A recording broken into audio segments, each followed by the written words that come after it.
Deux hommes prirent part à une partie de Go chez le premier ministre de l'Empire Jin. Xie-Han, l'aîné des deux, émergea victorieux. Ministre sage et tempéré, sa loyauté envers l'Empire lui valut de grands honneurs, tout comme sa constance digne de la montagne de l'Est. Un jour, un rival tenta d'intimider Xie-Han en défilant une imposante armée à travers la capitale impériale. Xie-Han, impassible, observa la démonstration avant de demander au rival de retirer ses troupes. Telle était la montagne, et tel était Xie-Han. Et c'est ainsi qu'il remporta la partie de Go. Face au Premier ministre se trouvait son neveu, Xie-Xuan, un général renommé des Jin, connu pour ses nombreuses victoires militaires. Xie-Xuan avait toujours vaincu son oncle au jeu de Go, mais cette fois-ci, c'était différent. De lourds problèmes pesaient sur l'esprit de Xie-Xuan. Après presque un siècle de division, la Chine commençait à changer. Le seigneur de guerre, Fujian, avait subjugué les royaumes du Nord et ne comptait pas s'arrêter avant d'avoir conquis toute la Chine. Tel un maître du Go, Fujian avait dominé le plateau. Seul Jin resta hors de son emprise. C'est ce qui causait l'inquiétude du général. La défense des Jin reposait entièrement sur les épaules de Xie-Xuan. Son oncle lui avait confié une tâche aussi cruciale. Encore un mouvement et un autre avantage pour le Premier ministre. « Mon esprit n'est pas à la partie, cher oncle », se désola Xie-Xuan. « Vous êtes bien meilleur que moi aujourd'hui. »« Je ne gagne que grâce à mon calme, » répondit-il. « Tu dois l'être aussi. Quand les chiffres ne sont pas en ta faveur, il faut avoir l'esprit ferme. » Leur partie terminée, le neveu lui présenta ses hommages et quitta la maison pour la rivière Fei. Là, les Jin allaient devoir affronter Fujian pour décider du sort de la Chine. Alors qu'il se rendait sur le champ de bataille, Xie-Xuan s'interrogea sur la leçon de son oncle. Et Xie-Han se demanda si son neveu entêté l'écouterait.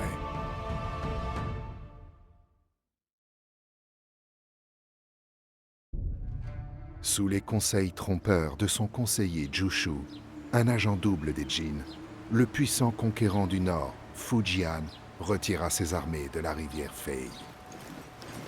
Il prévoyait d'attirer les forces des Jin et de leur tendre un piège. Cette attitude tactique dépassait les capacités de ses conscrits sans formation. Croyant qu'il battait en retraite, une rumeur renforcée par les cris de Jushu affirmant que Fujian avait été vaincu, toute l'armée s'effondra dans une déroute chaotique. Pourchassé par les Jin, le chef de guerre du Nord fuit vers sa capitale. Fujian ne tenterait plus jamais de conquérir toute la Chine. 2 ans plus tard, il fut trahi et étranglé par l'un de ses propres généraux. Lorsque Xie-Han entendit parler de la victoire de son neveu, il jouait à une autre partie. Fidèle à lui-même, le Premier ministre, toujours imperturbable, accueillit la nouvelle avec son calme habituel et ne la célébra pas.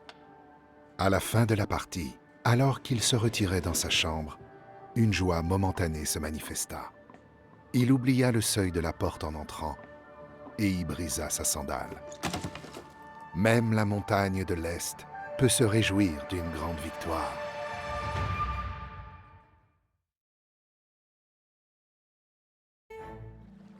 Dernier jour de l'an 406, les Vandales traversèrent le Rhin pour entrer dans l'Empire romain. Leur grand roi Godé-Gisèle les avait menés à 1 millier de kilomètres de leur ancienne ville, fuyant la discorde et la violence provoquées par l'arrivée des Huns. Cependant, lorsque les Vandales atteignirent le Rhin gelé, le roi Godé-Gisèle était déjà mort, tué lors d'une bataille contre les Francs plus tôt dans l'année. Ses fils, Gundéric et Genséric, prirent alors les commandes de leur tribu. Leur peuple avait faim et froid, grelottant sur la rive occidentale du fleuve qui marquait la frontière entre les terres civilisées de Rome et les barbares de l'Est. Les Vandales avaient déjà traversé la Germanie, mais leur voyage ne faisait que commencer.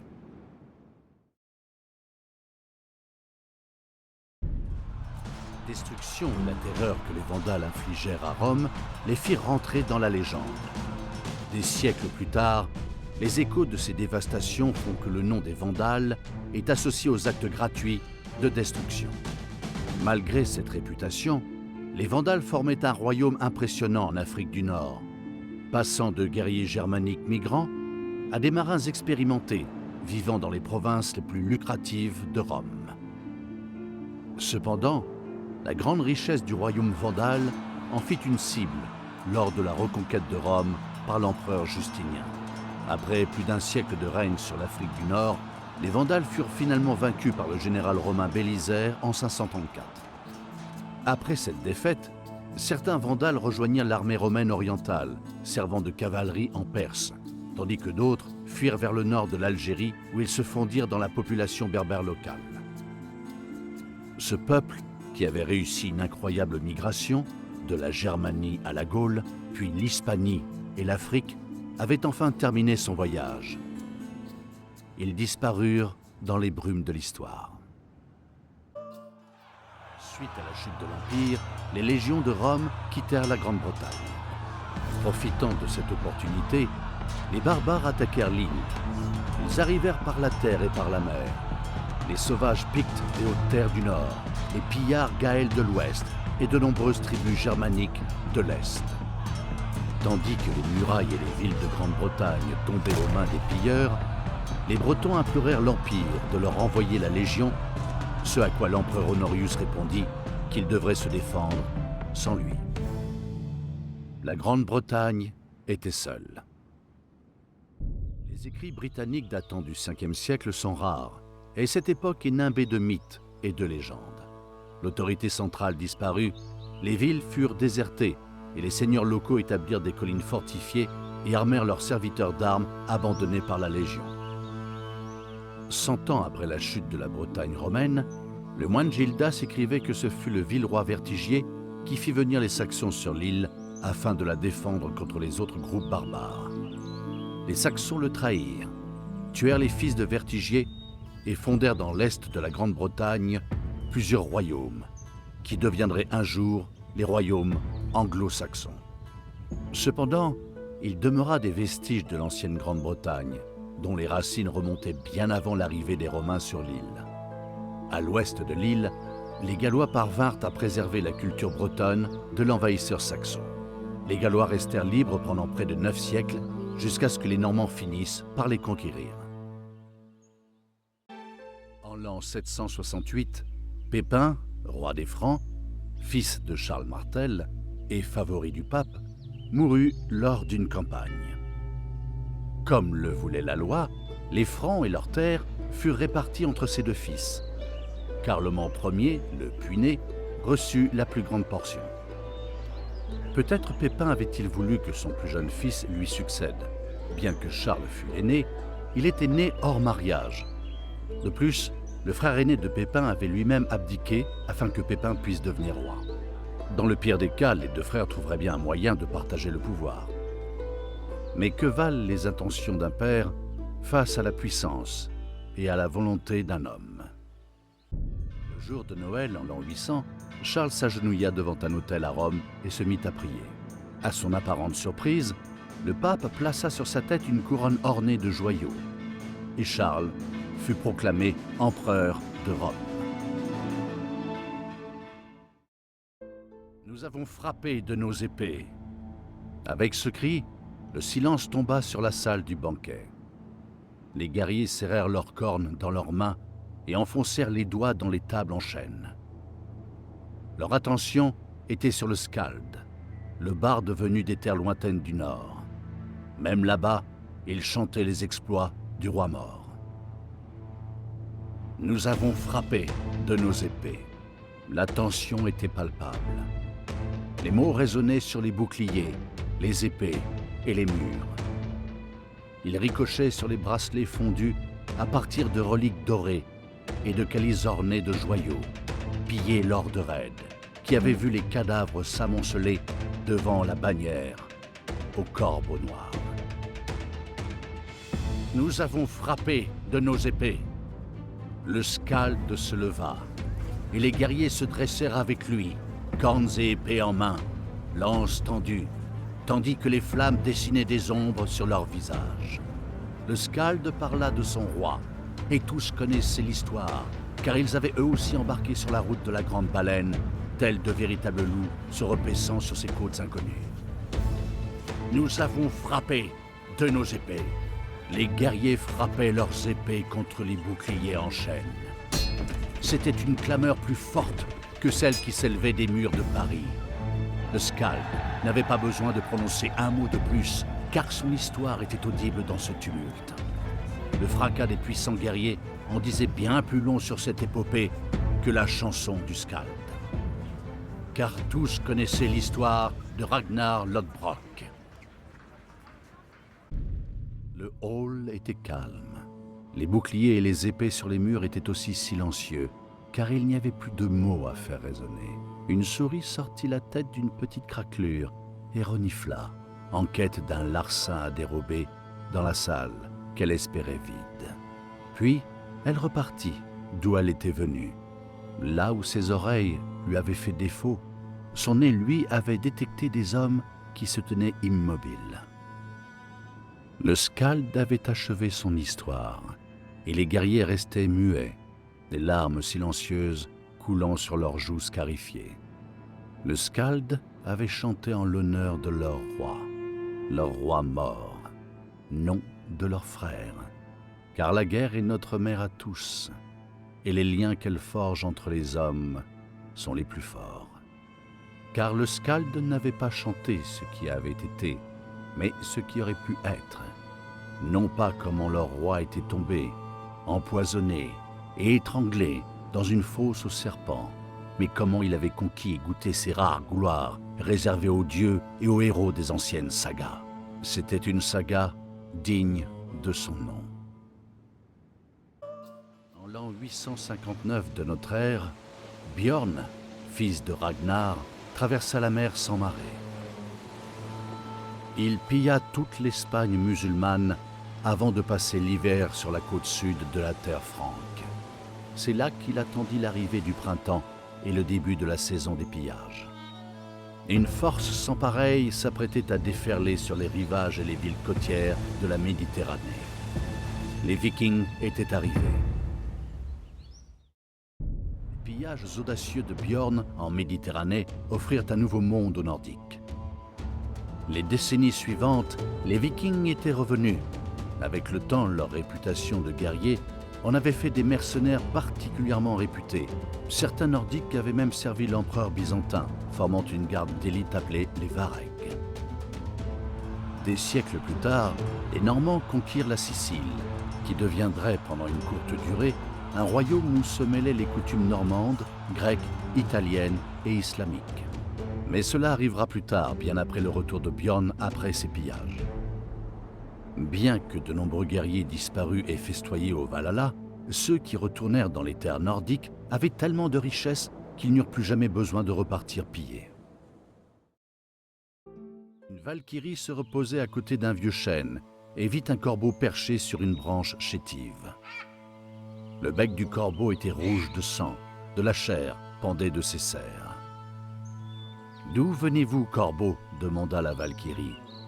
La puanteur de la chair morte imprègne vos plumes couvertes de sang. La corneille jubila et s'essuya le bec. J'ai suivi Harald.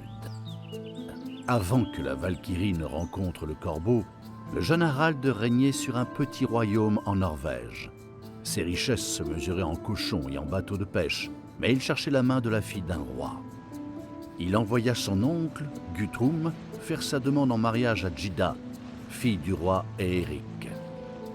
Lorsque Guthrum parla, Gyda garda la tête haute et n'hésita pas à montrer son dédain. Ses mots furent perçants comme une lance.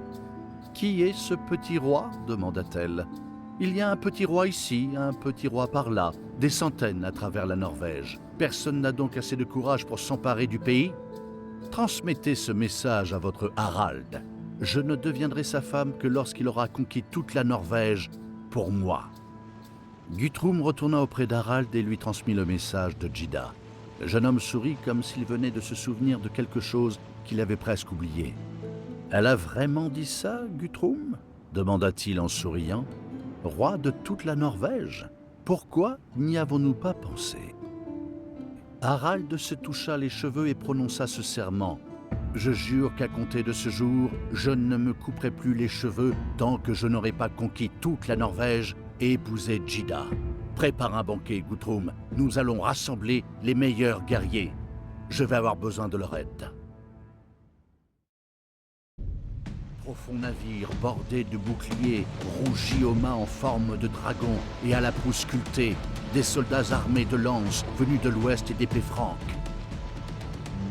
Comme ils retentirent, les cris des berserkers, les hurlements des loups, le fracas des boucliers lorsqu'Harald, roi de Norvège, se débarrassa de sa toison. Ce soir-là, des feux brûlèrent dans toute la Norvège, mais ce n'étaient pas des feux de guerre. Cette époque était révolue. C'étaient des bûchers funéraires dans lesquels les vivants venaient brûler leurs morts. Le 7e jour, Harald prit place sur le trône. À ses côtés, Gyda, la femme fougueuse dont le défi avait allumé un feu dans le cœur du roi. Harald, à la belle chevelure, était devenu roi de Norvège. Robert était furieux. Le roi des Francs s'était emparé de ses terres. Si celle-ci avait été donnée à un autre duc ou même incorporée dans le domaine du roi, Robert aurait été agacé, mais il se serait simplement plaint. Non, c'était bien pire. Le roi des Francs avait écouté ses conseillers, intéressé par l'appât du gain, et donné ses terres aux Nordiques. Ceux-là même qui avaient tué le père de Robert. Ce n'était pas un simple échange avec des pillards. Cela avait pour objectif de punir Robert. Le frère de Robert, Odo, avait autrefois été roi, élu par les ducs francs, ayant renversé l'arrière-petit-fils de Charlemagne. Quand Odo était mort, un autre descendant de Charlemagne avait pris la couronne. Ce roi s'était révélé aussi inefficace que son prédécesseur, et tout aussi stupide. Robert avait une décision à prendre. Pourrait-il compter sur le soutien des ducs pour le nommer roi, ou devrait-il récupérer la couronne par la force? Robert fut couronné roi, mais comme la bougie qui brille le plus fort éclaire moins longtemps, il mourut au bout d'un an seulement. Il fut tué au combat contre le roi précédent et ses partisans normands. Néanmoins, sa prise de pouvoir changea la France pour toujours. Même si 3 autres descendants de Charlemagne régneront ensuite, cette célèbre dynastie s'affaiblit au cours des décennies à venir. Le dernier de cette maison mourut dans un accident de chasse, permettant ainsi au petit-fils de Robert de monter sur le trône. De son prénom Hugues, ce petit-fils s'appelait Capet. Sa dynastie serait connue sous le nom de Capétienne et régnerait sur la France pendant 8 siècles. À l'âge de 23 ans, Otto succéda à son père en tant que roi d'Allemagne. Il n'était que le 3e roi à régner qui n'était pas un descendant du célèbre Charlemagne. Mais régner était une exagération. À son banquet de couronnement, Otto fit de ses ducs ses serviteurs personnels, un acte de soumission traditionnel. Cependant, le jeune roi n'était pas naïf. Il savait que ce n'était qu'une formalité. Les ducs l'observèrent soigneusement cette nuit-là. Chaque mouvement esquissé, chaque mot prononcé, jusqu'à la manière dont il tenait son verre, il scrutait le moindre de ses gestes. Otto avait de grandes ambitions. Il n'accepterait rien de moins que de recevoir la couronne du Saint-Empereur romain de la part du pape lui-même. Pour ce faire, il aurait besoin que ses ducs soient forts, mais il lui faudrait être plus fort encore. En l'an 953, le royaume d'Otto fut pillé lors d'une rébellion menée par son propre fils. 2 ans plus tard, il avait intimidé les ducs rebelles. Et sur la plaine de l'Eschfeld, il vainquit une armée magyare mettant fin à leurs invasions. Les soldats allemands acclamèrent leur roi en tant qu'empereur. 7 ans plus tard, Otto fut officiellement couronné par le pape, le premier saint-empereur romain. Otto n'était pas qu'un chef militaire. Pendant son règne, et ceux de son fils et de son petit-fils, l'Empire prospéra grâce aux arts, la science et l'apprentissage. Une brève renaissance eut lieu, inspiré des souvenirs de l'Empire romain et de l'Empire de Charlemagne. Un nuage de poussière brune se déposa sur l'herbe aplatie, la traînée révélatrice des seigneurs à cheval en mouvement. Seldjouk était de retour. Fils d'un chef de la confédération ogouze, Seldjouk quitta sa tribu dans sa jeunesse pour combattre dans les guerres des Khazars. Il était revenu avec une bande de guerriers loyaux, jurant de reprendre ses pâturages ancestraux volés par les tribus rivales. Une bataille comme celle-ci, si loin du monde civilisé, peut sembler insignifiante à l'échelle de l'histoire. Mais une telle escarmouche donnerait naissance à l'avènement d'un grand empire et d'un peuple plus grand. Le monde entier semblait craindre la maison des Seldjoukides. Autrefois simples nomades, les Turcs seldjoukides régnaient désormais en seigneurs d'un vaste empire s'étendant de l'Anatolie aux frontières de l'Inde. Cependant, à la mort soudaine de Malik Shah Ier, empoisonné sur les ordres d'un calife jaloux, le grand empire sombra dans la tourmente. Des intrigues de palais et des luttes intestines déchirèrent l'empire, le laissant ouvert à l'invasion par d'autres peuples. D'abord, il y eut les Européens. Les croisés promirent leur vie pour prendre Jérusalem et attaquèrent leurs armées contre les villes seldjoukides. Puis vinrent les nomades du nord et de l'est, chevauchant et pillant à travers la Perse, de la même manière que les grands-pères des Turcs seldjoukides l'avaient fait eux-mêmes. Même si la fière lignée de ces fondateurs seldjoukides s'était éteinte, leur peuple resterait. Les Turcs se relèveraient. Le Nordique se tenait sur une côte rocheuse des îles Féroé. Il plissa les yeux vers le nord-ouest, essayant de distinguer une terre montagneuse cachée et lointaine entre le ciel brumeux de l'océan blanchâtre. Quelque part, au loin, là-bas, se trouvait une île de feu et de glace. D'autres hommes semblables y avaient déjà navigué. Par le hasard d'une tempête errante et par la volonté des dieux, un Nordique du nom de Nadodur et un autre du nom de Gardar avaient chacun rejoint cette terre et étaient revenus pour en conter les histoires.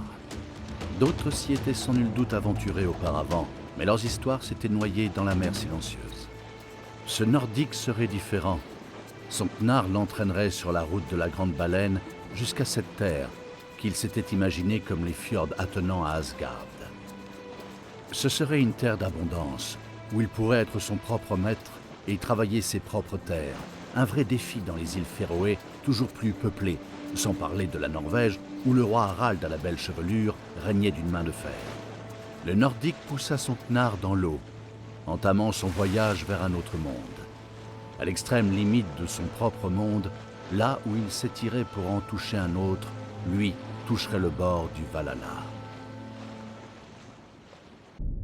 Les sagas de l'Islande, du Groenland et du Vinland ne seraient pas oubliées. Les histoires de ces marins, colons et guerriers audacieux seraient propagées à travers les tavernes et les châteaux de l'Europe pour des siècles à venir. Bien après que les dieux Thor et Odin furent réduits au silence par la piété du Christ, et bien après que la nature eut repris son droit sur les modestes colonies de Vinland, leur saga inspirerait les hommes et les femmes d'un âge ultérieur. Près de 5 siècles après l'arrivée des Nordiques sur les rives d'un nouveau monde, d'autres hommes européens allaient retracer leurs pas. En 1497, Giovanni Caboto, appelé John Cabot par ses employeurs anglais, atteignit les mêmes terres qu'eux. Alexis Ier Comnène devait se douter qu'il allait mourir. L'empereur l'avait envoyé pour tuer l'usurpateur Mélicène. Alexis n'aurait pas hésité un instant, si ce n'était que l'usurpateur était marié avec sa sœur. Refusant de tuer un membre de sa famille, il choisit de désobéir à l'empereur. Il était maintenant convoqué à la cour impériale. Assurément, Alexis allait confronter sa propre mort. Mais aussi, beaucoup le soutiendraient à Constantinople. Alexis avait entendu les murmures dans le marché et la salle du Sénat. L'empereur était un vieil homme fragile, qui ne pouvait que regarder l'Empire être consumé par la guerre et la rébellion. Et il gardait le pouvoir en inspirant la peur avec sa garde Vareg de Vikings. Sans aucun doute, des complots se tramaient pour le détrôner. Alors qu'il allait voir l'empereur, Alexis savait qu'il était temps d'agir de manière décisive. L'Empire romain semblait avoir rendu son dernier souffle, dévasté par les Turcs et les Normands. Mais dans ce contexte obscur, le fils le plus brillant de Rome se leva et amorça une nouvelle ère pour l'Empire. Après avoir renversé l'inefficace Nicéphore, Alexis entama une série de réformes et de conquêtes qui rendirent à l'Empire sa grandeur. Au cours d'un règne de 37 ans, il se classa parmi les plus grands dirigeants de l'Empire. Sans Alexis Ier Comnène, l'Empire n'aurait pas survécu. Le roi Henri, dernier fils de Guillaume le Conquérant, est mort sans héritier. Alors que les barons anglais se disputent, le neveu du roi défunt, Étienne, entre à Londres et est couronné roi. Le roi Étienne est maintenant confronté à un défi inédit pour un roi d'Angleterre. Face à lui se dressent des contre-rebelles, la puissante fille du roi Henri, des rebelles gallois et des envahisseurs écossais. Cette époque sera connue sous le nom d'anarchie. En vérité, le roi Étienne ne fonda pas de dynastie. Pour ramener la paix en Angleterre, il accepta qu'Henri II, fils de Mathilde, la fille de feu le roi Henri, lui succède sur le trône. C'était une décision sage qui mit fin au conflit faisant rage en Angleterre pendant toute une génération. L'anarchie était enfin terminée. La dynastie des Plantagenets avait commencé. Début du XIIIe siècle, un voyageur se rendit dans la ville de Zhongdu, dans le nord de la Chine, capitale de l'empire du Grand Jin. Il venait de la lointaine Perse, au nom du puissant Shah du Khwarezm, afin de conclure un traité avec l'empereur chinois. Tandis qu'il approchait de la ville, il remarqua au loin une haute montagne blanche. Il demanda à son guide comment se nommait cette montagne. « Ce n'est pas une montagne, » répondit le guide. « Ce sont les eaux du peuple de Zhongdu. » Tel fut le destin du Grand Jin, ainsi que de bien d'autres peuples qui se retrouvèrent sur la route des cavaliers mongols. Venus des vastes steppes, ils renversaient les empires dans une vague de destruction. Mais comment une force aussi puissante, une marée humaine si dévastatrice qu'elle conquerrait de la Russie jusqu'au rivage du Japon, a-t-elle bien pu naître des steppes désolées de Mongolie? Cette ascension fulgurante fut le résultat des efforts d'un seul homme, animé par l'amour et la trahison. Descendant de grands seigneurs de guerre, Temujin serait né avec un caillot de sang dans son poing, présage de grandeur et de violence. Alors que Temujin était enfant, son père fut assassiné par un clan de Tatars. Lui et sa famille furent contraints de vivre comme des parias. Ils ne purent survivre que grâce à la protection que leur accorda Hong Khan, chef de la tribu mongole des Kéraïtes et frère de sang du défunt père de Temujin. Lorsqu'il devint un homme, Temujin épousa Borte, la fille du chef de l'une des quelques tribus étant restée fidèle à la famille de Temujin. Mais quelques mois seulement après leur mariage, Borte fut enlevée par la tribu rivale des Merkites. Cet enlèvement fut l'élément déclencheur qui mènerait le jeune Mongol à écraser ses rivaux, à unir les tribus de la steppe et à se lancer dans la conquête du monde. En unissant les tribus mongoles et en recevant le titre de Grand Khan, cet homme qui avait vécu toute sa jeunesse dans la douleur et la pauvreté devint le souverain incontesté d'une redoutable confédération de près de 70 000 guerriers des steppes. Cet improbable triomphe n'était que le commencement de l'incroyable histoire de Temujin. Au sud, les royaumes des Xia occidentaux, du Grand Jin et des dynasties Song étaient incroyablement riches, mais très affaiblis par la guerre. À l'ouest, le prince Naiman Kuchluk, refusant de prêter allégeance au Grand Khan, avait obtenu l'aide des Karakitan, un puissant khanat rival du nouvel empire de Temujin. Et au sud-ouest, le Shah turc de Khwarezm, lui-même grand empereur et conquérant, régnait sur la Perse et sur les riches cités de Samarcande et Boukhara le long de la route de la soie. Désormais connu sous le nom de Gengis Khan, Temujin porta son regard au-delà de la steppe mongole et vit une toile s'étendant sur toute l'Asie, recouvrant les peuples de la terre, fragmentés par la guerre. Sur cette toile, il écrirait son histoire par le feu et le sang. Les conquêtes de Gengis Khan ne faisaient que commencer. Mstislav examina le grand hall bruyant et enfumé rempli de ses lointains cousins. Il se demandait s'il ne serait pas plus en sécurité au milieu de la steppe à affronter les Koumans plutôt que dans cette salle. Au moins les Koumans auraient la décence de le poignarder en face. Officiellement, la foule était venue le féliciter pour ses nombreuses victoires, ainsi que pour son mariage avec la fille du seigneur de guerre Kouman, Khoten. Mais Mstislav savait que cette soudaine gloire allait susciter de lourdes attentes qui lui seraient très coûteuses. Son oncle, également prénommé Mstislav, s'approcha de lui et s'inclina de telle manière que nul n'aurait pu ignorer le malaise qu'il éprouvait à l'idée d'être de rang inférieur à son jeune neveu. Du moins pour le moment. Il saisit son bras et avec un hochement de tête, il rappela à son neveu que le fourbe Vsevolod le Rouge régnait toujours sur Kiev. Naturellement, continua l'ancien, un bon neveu n'hésiterait pas à se servir de sa grande renommée pour établir son si généreux oncle sur le trône de sa propre ville. Le jeune Mstislav acquiesça. Puis ce fut au tour de deux des fils de Vsevolod le Grand-Nid, un puissant prince au vaste royaume, hélas pas assez vaste pour ses 8 fils. Son ambitieuse progéniture était source de problèmes à travers le monde russe depuis des années déjà. À présent, c'était au tour de ces deux-là, Yaroslav et Constantin, de venir quémander de l'aide pour détrôner leurs propres frères et s'emparer de 2 principautés du Nord. Mstislav acquiesça de nouveau. Quelques heures plus tard, tandis que les festivités touchaient à leur fin, il jeta un œil à son épouse qui souriait d'un air gêné face à un noble un peu trop insistant. Que pouvait bien savoir de la politique russe cette fille de Khan Kouman? Elle était issue d'un peuple simple. Dans l'est de la steppe, les choses étaient moins compliquées. Les puissants régnaient et les faibles mouraient. Mstislav se demandait comment un peuple de la steppe comme les Koumans n'avait pas encore éradiqué les Russes fragmentés qu'ils étaient.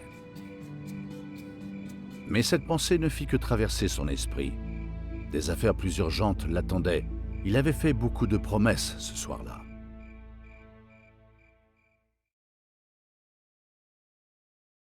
Prince Mstislav le Téméraire rentra de la bataille de la Khalkha épuisé et affaibli, accompagné des restes de son armée. Tandis qu'il traversait les villes russes, les cloches des églises demeuraient silencieuses. Il n'avait qu'un jour d'avance sur les Mongols qui les talonnaient, répandant toujours plus de morts et de destruction. Mais par miracle, il n'y eut aucune invasion. Le prince Mstislav avait pu constater la faiblesse des princes russes, trop occupés à se battre les uns contre les autres pour s'unir face à cette grande menace. Cependant, les Mongols ne saisirent pas cette occasion, et cette leçon sur le point faible de son peuple mourut avec lui quelques années plus tard. Au décès de Mstislav des suites d'une maladie, sa famille était fragmentée, trop occupée à se disputer ses terres. Les princes russes se déclarèrent la guerre, semant ici les graines de leur propre destruction. Il n'y aurait pas de seconde chance.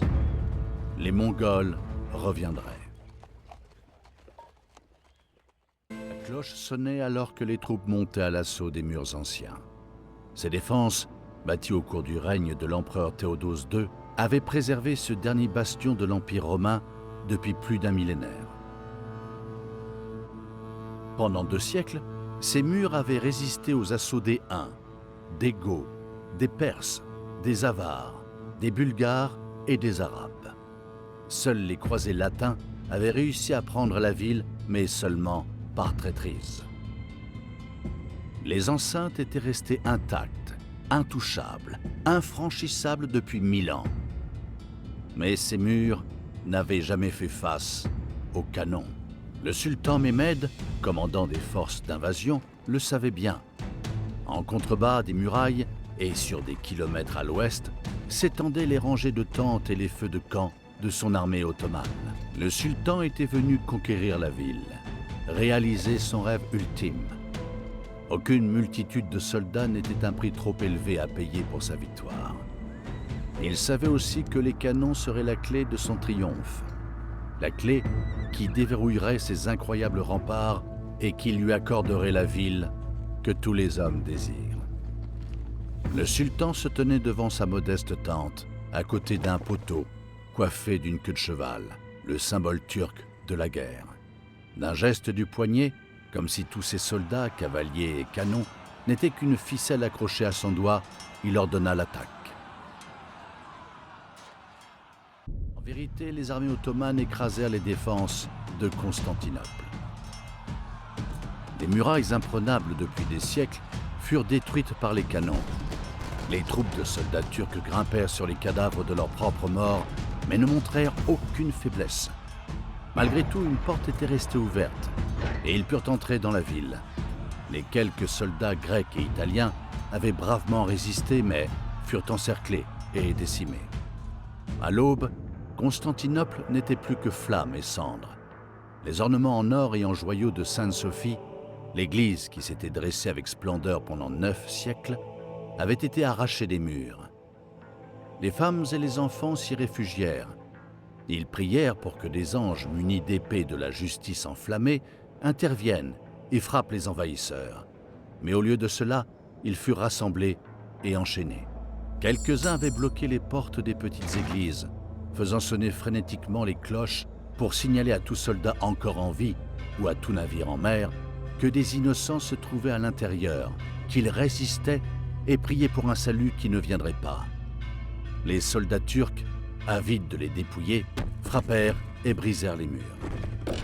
En quelques heures, 1000 ans d'histoire de Constantinople, les derniers instants de l'Empire romain, disparurent dans les flammes et la fumée, tandis que les dernières cloches des églises émirent leur dernier tintement.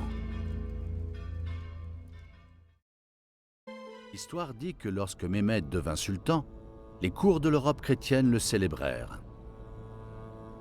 Et a raison. Le jeune homme de 21 ans n'avait montré aucun signe qu'il pourrait être à la hauteur de ses illustres prédécesseurs. Ses ancêtres avaient conquis de l'Anatolie au Balkan, ne laissant que Constantinople, défiant résolument leur puissance. Mais Mehmed n'était pas comme ses ancêtres. Ils étaient forts et capables, tandis qu'il appréciait le plaisir et la frivolité. Son père, Mourad, avait même tenté d'imposer la maturité à son jeune héritier en abdiquant et en lui donnant les rênes du pouvoir. Mehmed demanda rapidement à son père de revenir. Mais à la mort de Mourad, Mehmed fut forcé de devenir sultan. Mehmed savait qu'il avait beaucoup de sceptiques. Il devait prouver sa valeur et il choisit l'objectif le plus compliqué de tous. Il choisit de conquérir l'invincible, Constantinople, le trésor du monde. Mehmed accorda 3 jours à ses soldats pour piller la ville. Le 3e jour, il ordonna que l'on fasse retentir l'appel à la prière du haut de la chaire de Sainte-Sophie. Dans les cours et les églises d'Europe, le nom de Mehmed évoquait la terreur. Mais dans le monde musulman, sa victoire était acclamée. Il l'appelait Fethi, le conquérant. Plus personne ne douterait jamais de Mehmed. Pendant 2 siècles, les shoguns d'Ashikaga ont gouverné le Japon. Désormais, les clans n'obéissent plus et des étrangers sont venus sur les îles. Votre clan, le Shimazu, règne sur l'une des 9 provinces de Kyushu. Votre clan descend du premier shogun, Yoritomo. Il est respecté et ses samouraïs sont les meilleurs du Japon. Si les clans doivent se disputer le shogunat, les revendications de votre clan sont plus fortes que la plupart, celles que vous avez sur Kyushu aussi. Le clan Shimazu doit récupérer sa place légitime. Vous avez vaincu vos rivaux de Kyushu et défié le tout-puissant shogun. Le clan Shimazu règne désormais sur les 9 provinces de Kyushu et a restauré sa place sur ces îles. Les pétales tombent et les grues s'envolent. Le shogun est faible et le Japon divisé. Les clans se disputent le pouvoir et la guerre a fini par éclater. Votre clan est loin d'être le seul à convoiter le shogunat, mais vos intentions sont plus justes. Votre destin est de vaincre les clans, d'unir le Japon et de gouverner. Seule une grue s'envolera plus haut que les autres. Vaincre faisait partie de votre destinée. Les autres clans se sont opposés à vous, mais ils sont tombés comme des pétales sur le lac Biwa. Désormais, ils s'inclinent devant vous et vous êtes devenu shogun. Vous avez uni le Japon et initié un nouvel âge. L'été 1572, Francis Drake atteignit les Caraïbes après 2 longs mois en mer. Depuis son navire, il vit les côtes des îles se dessiner. Elles étaient les forces vives de l'Empire espagnol, des points de chute pour les galions remplis d'or et d'argent extraits au Pérou. Drake savait que le roi espagnol et son vice-roi étaient cupides. Il avait fait retirer les canons de ses galions pour laisser encore plus de place à l'or. Sa chère Angleterre menacée par le roi espagnol, Drake concocta un plan audacieux pour piller les Caraïbes et s'emparer de ses galions désarmés. Si tout se passait comme prévu, les Espagnols n'auraient aucune idée de ce qui les attendait. Et Drake deviendrait un homme riche. Lors de ces raids, Francis Drake avait causé tant de problèmes aux Espagnols qu'ils lui donnèrent un surnom taillé sur mesure, El Drake. Mais Drake ne s'arrêta pas là. Il mena un raid sur la côte californienne et fit le tour du monde. Puis en 1588, il participa à la défaite de l'armada espagnole.